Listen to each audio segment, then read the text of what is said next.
In Linge was a church which was very haunted. People had the feeling that the farmer's daughter had been pregnant with the lord of the manor's son several times, but they never saw her with a newborn baby in her hands. The local priest from the town had tried to exorcise an evil spirit that lived in the barn, and during the session started howling from all corners, and it sounded like a child screaming, but then there was roaring laughter that got the priest to collapse.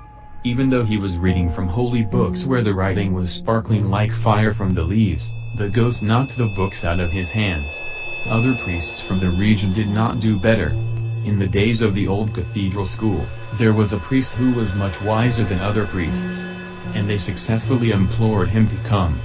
However, the ghost had also knocked the book out of the hands of the coach priest, but only once, after which the priest continued, "Now you must depart from this place." And then, really, believe me, he began to read so the sparks whirled around him, and the troll or the ghost eventually began whining pitifully. However, this made no difference, he conjured it down the manure pit. When the priest had finished, he went into the living room where all the people of the town had gathered. He would not have anything for his work because he wanted them to give it to the poor what they would have given him. The priest also disclosed that he was a child of poor people and had suffered a lot of desire in his childhood. That is why he once stole 2-shilling bread in order not to starve to death.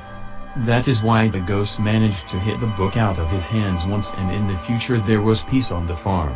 But apart from this, the happy daughter became silent from that day, and no one ever saw a smile on her face again.